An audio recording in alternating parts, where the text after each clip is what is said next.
আলাইকুম, কেমন আছেন আপনি? ওয়ালাইকুম আসসালাম। ভালো আছেন আপনি? আলহামদুলিল্লাহ। ভাইয়া আপনাদের কাছে তো দিয়াবাড়িতে প্রায় ৩ কাঠা ৫ কাঠার বেশ কিছু সংখ্যক বাণিজ্যিক প্লাস হচ্ছে লেক ভিউ বেশ কিছু প্লট আছে, রাইট? জি, জি আমাদের কাছে আছে। আচ্ছা ভাইয়া, আপনাদের কাছে এখন বর্তমানে কেমন বাজেটের প্লট গুলো পাওয়া যাবে এভেইলেবল? আমাদের কাছে ৩.৫ কোটি থেকে শুরু করে ৮ কোটি পর্যন্ত বা ১০ কোটি টাকা পর্যন্ত আমাদের কাছে প্লট আছে। জোড়া প্লট কি পাওয়া যাবে আপনার কাছে? হ্যাঁ, জোড়া প্লট আমাদের কাছে আছে। জোড়া প্লটের ক্ষেত্রে ৮.৫ কোটি থেকে ৯.৫ কোটি টাকা পর্যন্ত দাম লাগবে। আর যদি ৫ কাঠা নিতে চান সেক্ষেত্রে ১৪ থেকে ১৫ কোটি টাকা লাগবে জোড়া প্লট। আচ্ছা। আপনার মেট্রো রেলের আশেপাশে বা মেট্রো রেলের সাথে কি কোনো প্লট আছে আপনার কাছে ৩ কাঠা বাড়ি করার জন্য পারফেক্ট হবে এরকম? জি, জি আমাদের কাছে একাধিক প্লট আছে যেগুলোর ভিতরে আপনি নিয়ে এখনই বাড়ি করতে পারবেন এ এবং বসবাস করতে পারবেন। এখনই বাড়ি করার উপযুক্ত প্লট আছে, জি, রাইট? জি। আচ্ছা।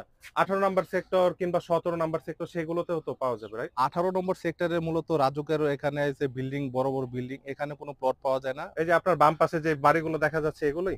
না এর পাশেই হচ্ছে ১৬ নম্বর সেক্টর। এইখানে আচ্ছা। আপনাদের প্লট পাওয়া যায় ৫ কাঠার প্লট মানে সব। ১৮ তে পাওয়া যাবে না কিন্তু ১৬ তে এভেইলেবল ১৬ তে পাওয়া যাবে। এভেইলেবল আছে। জি। আচ্ছা, ১৭ তে তো আছে। ১৭ তে, ১৫ তে, ১৬ তে এভেইলেবল প্লট আমি আমাদের কাছে যতটুকু আছে। জানি যে ১৭ নাম্বার সেক্টরে শান্ত মারিয়াম, বিজিএমইএ এগুলোর আশেপাশে কি কোনো প্লট আছে আপনার কাছে? হ্যাঁ, আমাদের কাছে সব লোকেশনেই প্লট আছে সেটা আপনার বাজেটের উপর নির্ভর করবে।